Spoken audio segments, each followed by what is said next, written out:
নমস্কার আমাদের সমস্ত ছোট ভাই বোনেরা, তোমাদের কিন্তু গতকাল আমি অনেক অনেক কমেন্টস পেয়েছি। সেই কমেন্টসগুলো কিন্তু প্রত্যেকটা কমেন্টস আমি কিন্তু পড়ার চেষ্টা করেছি এবং তোমাদের মধ্যে একাধিক যে সমস্যাগুলো রয়েছে WBCAS সেন্ট্রালাইজ পোর্টালের অ্যাডমিশন সম্বন্ধিত, সেই সম্বন্ধিত সমস্ত তথ্য কিন্তু আজকে তোমাদের সামনে এই ভিডিওর মাধ্যম দিয়ে রাখবো। তাই একটি হলো শুধুমাত্র ভিডিওটি শেষ পর্যন্ত শোনো, আশা করছি তোমরা সমস্ত ডাউট কিন্তু এই ভিডিওর মাধ্যম দিয়ে ক্লিয়ার করে যেতে পারবে। তোমাদের সামনে আমি কিন্তু একদম সমস্ত কিছু কিন্তু একদম সামনাসামনি তোমাদের সামনে বলবো যে অ্যাকচুয়ালি WBCAS সেন্ট্রালাইজ পোর্টালের পরবর্তী প্রসেস কী রয়েছে। তো আজকের এই বিষয়তে আলোচ্য বিষয়গুলো প্রথমত বলে রাখি কী কী নিয়ে আলোচনা করা হবে। প্রথমত বলে রাখতে চাই, যারা এই ফেজ 1 অ্যাডমিশনে যারা অংশগ্রহণ করেছিল, যারা কলেজ পায়নি, কোনো কলেজে যারা অ্যালটেড পায়নি, পরবর্তীকালে তাদের জন্য কী করণীয় সেটা আমি এই ভিডিওটির মাধ্যম দিয়ে বলবো। সেকেন্ড নম্বর বলবো যে যারা কিন্তু ফেজ 1-এ অ্যাপ্লাই করেছিল, বর্তমানে কলেজ পেয়েছে কিন্তু তারা কোনোরকমভাবে সন্তুষ্ট নয়, সেই কলেজে সে পড়াশোনা করতে বর্তমানে চাইছে না, তাহলে এই মুহূর্তে তাদের কি করণীয় সেটাও কিন্তু এই ভিডিওর মাধ্যম দিয়ে জানাবো। তার সাথে এটাও জানাবো যে অ্যাকচুয়ালি অনেকের ক্ষেত্রে এটা দেখা যাচ্ছে যে তারা কিন্তু চাইছে যে সাবজেক্ট চেঞ্জ করতে।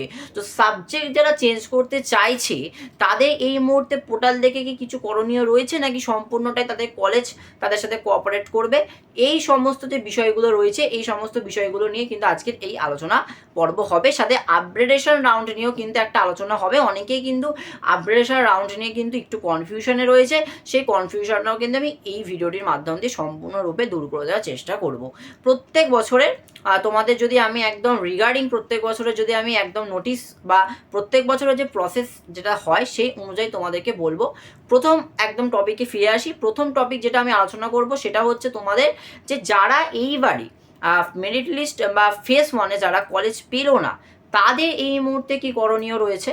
প্রথমত বলে রাখতে চাই, তাদের এইবার বা এই মুহূর্তে তাদের আর কোনো রকম করণীয় নেই। পরবর্তীতে তাদের কিন্তু ফেজ 2 একদম তাদের কিন্তু ওর জন্য অপেক্ষা করতে হবে। অর্থাৎ আমাদের বর্তমানে যে এই ফেজ 1 অ্যাডমিশনটা চলছে বা ফেজ 1-এর যে সিট অ্যালটমেন্ট হচ্ছে, এর পরবর্তীতেই তোমাদের কিন্তু WBCAS সেন্ট্রালাইজ পোর্টালে আবার নতুন করে কিন্তু ফেজ 2 বা মপ আপ রাউন্ড স্টার্ট হবে। সেই ফেজ 2 বা মপ আপ রাউন্ডে তোমরা কিন্তু সকলে কিন্তু আবেদন করতে পারবে, যারা ফেজ 1-এ কলেজ অ্যাপ্লাই করার পরও যারা কিন্তু তোমরা কোনো কলেজে সিট অ্যালটমেন্ট পাওনি। তবে ফেজ 2-তে যারা তোমরা আবেদন প্রক্রিয়া করবে বা মপ আপ রাউন্ডে তোমরা যারা আবেদন প্রক্রিয়া করবে, তারা শুধুমাত্র যারা কলেজ পায়নি ফেজ 1-এ তারাই কি শুধুমাত্র এলিজিবল, নাকি ফেজ 1-এ যারা কলেজ আবেদন করেছে তারাও এলিজিবল, সেই সম্পূর্ণ তথ্য দেবো। প্রথমত বলে রাখতে চাই, ফেজ 2 বা মপ আপ রাউন্ড আবেদনের জন্য কারা কারা এলিজিবল হবে। প্রথমত এলিজিবল হবে তারা যারা নতুনভাবে রেজিস্ট্রেশন করতে চায়। অর্থাৎ ভাবো যারা ফেজ 1-এ রেজিস্ট্রেশন করেনি বা কোনো কারণে ভুলে গেছে বা কোনো কারণে হয়তো তারা ভেবে যে পরে পড়াশোনা করবে, তো যারা WBCAS সেন্ট্রালাইজ পোর্টালে কোনো রকমভাবে রেজিস্ট্রেশন করেনি তারা কিন্তু মপ আপ রাউন্ডের জন্য সুযোগ পাচ্ছে। 1 নম্বর। 2 নম্বর কারা পাচ্ছে, যারা ফেজ 1-এ আবেদন প্রক্রিয়া করেছে, আবেদন প্রক্রিয়া করার পর যারা কোনো রকমভাবে কলেজ পায়নি, তারা কিন্তু ফেজ 2 বা মপ আপ রাউন্ডের জন্য কিন্তু সম্পূর্ণরূপে এলিজিবল হচ্ছে। 3rd নম্বর কারা এলিজিবল হবে, যারা ফেজ 1-এ কলেজ অ্যাডমিশন করার পর মানে কলেজে নাম ওঠার পরও যারা কলেজে অ্যাডমিশন নেয়নি, অর্থাৎ সাপোজ ধরো কারো তার 3 নম্বর 4 নম্বর প্রেফারেন্সে সে কলেজ পেয়ে গেছে, মানে অ্যালটেড পেয়েছে, কিন্তু তারা সেই কলেজে টেক অ্যাডমিশন নেয়নি, তারাও কিন্তু এলিজিবল হবে মপ আপ রাউন্ড বা ফেজ 2 আবেদন প্রক্রিয়া করার জন্য। আর 4 নম্বর কারা এলিজিবল হবে, যারা সাপোজ ধরো কোনো একটা কলেজে অ্যালটেড হয়ে গেছে, অ্যালটেড হয়ে যাওয়ার পর তারা টেক অ্যাডমিশন করেছে, টেক অ্যাডমিশন করার পর তারা ভেবেছে তারা আর সেই কলেজে পড়বে না, তারা অন্য কলেজে পড়াশোনা করতে চাইছে, তারা কিন্তু তাদের অ্যাডমিশনকে ক্যান্সেল করে খুব সহজে কিন্তু মপ আপ রাউন্ডের জন্য এলিজিবল হবে। তো 4টে যে তোমাদের রুলস বললাম, এই রুলসগুলো যদি তোমরা ফলো আপ করতে পারো, তোমরা সকলে কিন্তু মপ আপ রাউন্ডের জন্য এলিজিবল হবে। এবার প্রশ্ন আসছে, দাদা মপ আপ রাউন্ডে আবেদন করলে কি আমি 101% কি কলেজ পেয়ে যাব। প্রথমত বলে রাখছি, প্রত্যেক বছরের ডেটা অনুযায়ী যে প্রথম ফেজ 1-এ যে আবেদন প্রক্রিয়া হয়, সে আবেদন প্রক্রিয়ায় কিন্তু তোমাদের বেসিক্যালি কিন্তু অনার্স কোর্স যেগুলো থাকে যে কোনো সাবজেক্টে, সেখানে কিন্তু বেশ একটা ভালো রকম কম্পিটিশন দেখা যায়। তো মপ আপ রাউন্ডে তোমরা যদি ঠিকঠাক মতো যদি প্রেফারেন্স লিস্ট সাজাতে পারো, তাহলে কিন্তু তোমরা 101% কলেজ পাবে, এটা তোমাদের গ্যারেন্টি সহকারে আমি বলছি। আর সবথেকে যেটা গুরুত্বপূর্ণ বিষয় যে মপ আপ রাউন্ডেও পরেও যদি কেউ কলেজ না পায়, WBCAP সেন্ট্রালাইজ মাধ্যমেও যদি কেউ কলেজ শেষ পর্যন্ত না পায়, তারপরেও তাদের এই কলেজ পাওয়ার সুযোগ থাকে, যেটাকে আমরা বলি stand alone mode college admission বা ডিসেন্ট্রালাইজ অ্যাডমিশন। এটা কিন্তু গত বছর হয়েছিল। গত বছরে কিন্তু অনেক স্টুডেন্টসরা কিন্তু লাস্টবারে বা লাস্ট মুহূর্তে কিন্তু কলেজ পেয়ে গেছে। এই ডিসেন্ট্রালাইজ অ্যাডমিশন বা স্ট্যান্ড অ্যালোন মোডে অ্যাডমিশন প্রক্রিয়া কিন্তু সম্পূর্ণটাই হয় কিন্তু প্রত্যেকটা কলেজের নির্দিষ্ট ওয়েবসাইট অনুযায়ী। তো যারা কলেজ পাওনি, ভয় পাবার কিচ্ছু নেই।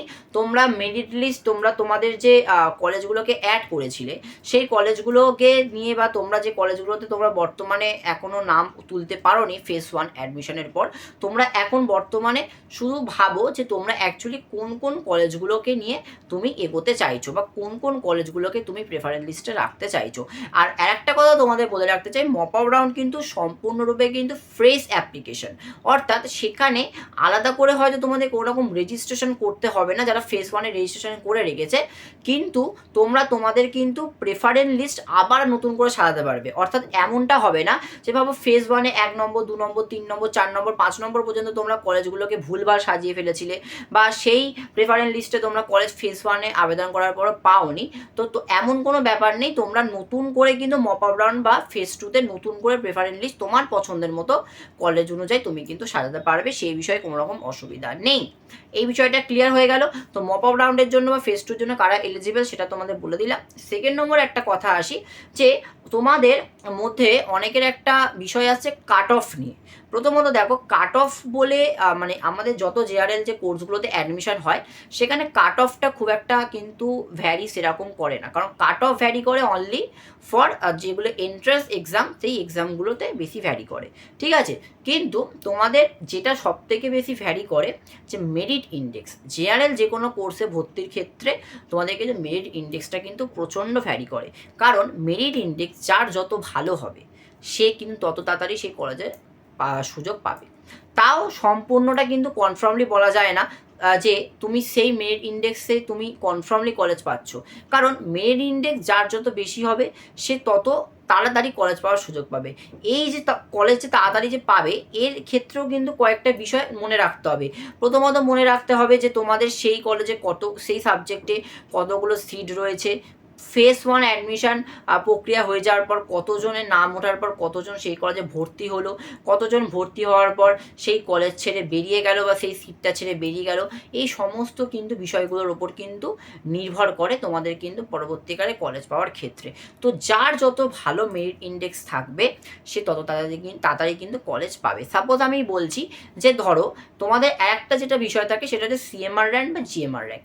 সিএমআর র্যাঙ্ক মানে হচ্ছে ক্যাটাগরি মেরিট র্যাঙ্ক, আর জিএমআর মানে জেনারেল মেরিট র্যাঙ্ক। এই দুটো র্যাঙ্ক নিয়ে তোমাদের কিন্তু ভাবার কিচ্ছু দরকার নেই। অ্যাকচুয়ালি আমাদের প্রত্যেকটা কলেজে কিন্তু ক্যাটাগরি বেসিসে কিছু সংরক্ষিত সিট থাকে, ঠিক আছে, সেটা এসসি এসটি ওবিসি আদার অন্যান্য ক্যাটাগরিদের জন্য। তো সেই সিটগুলোর বেসিসে তোমাদের অল ওভার ওয়েস্ট বেঙ্গলে যারা অ্যাডমিশন নিচ্ছে তাদের বেসিসে একটা র্যাঙ্ক থাকে, যে তুমি সিএমআর র্যাঙ্ক 4 সিএমআর র্যাঙ্ক 5 এরকম একটা র্যাঙ্ক থাকে। আর জিএমআর র্যাঙ্ক সবার ক্ষেত্রে থাকে। জিএমআর র্যাঙ্ক মানে জেনারেল মেরিট র্যাঙ্ক, এটা সবার জন্য থাকে। অর্থাৎ যে ক্যাটাগরি মানে যে ব্যাকওয়ার্ড ক্যাটাগরি থেকে আসছে বা যে আনরিজার্ভ ক্যাটাগরি থাকছে সবার জন্যই কিন্তু জেনারেল মেরিট র্যাঙ্ক প্রযোজ্য। ওই জন্য দেখবে তোমাদের যখন অ্যালোকেশন লিস্টে তোমরা খুলবে সেখানে দেখবে সবার জেনারেল মেরিট র্যাঙ্ক বা জিএমআর র্যাঙ্ক রয়েছে, কিন্তু সিএমআর র্যাঙ্ক শুধুমাত্র যারা এসসি এসটি অন্যান্য ব্যাকওয়ার্ড ক্যাটাগরি রয়েছে তাদেরই শুধুমাত্র সিএমআর র্যাঙ্ক রয়েছে।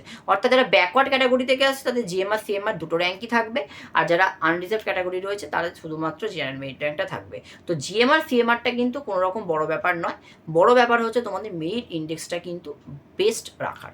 অর্থাৎ যার যত ভালো মেরিট ইন্ডেক্স সে তত তাড়াতাড়ি কিন্তু কলেজ সুযোগ পাবে, ঠিক আছে। এই বিষয়টা ক্লিয়ার রাখতে পারলাম। আর আমাকে অনেকে প্রশ্ন করে বলছে দাদা আমার মেরিট লিস্টে আমার নাম আছে তো আমি তা কেন কলেজ পেলাম না। অ্যাকচুয়ালি মেরিট লিস্টটা কিন্তু তোমার যোগ্যতা, তুমি সেই কলেজে সেই সাবজেক্টে তুমি অ্যাপ্লাই করার জন্য যোগ্য কিনা সেটাই তোমার কিন্তু মেরিট র্যাঙ্ক।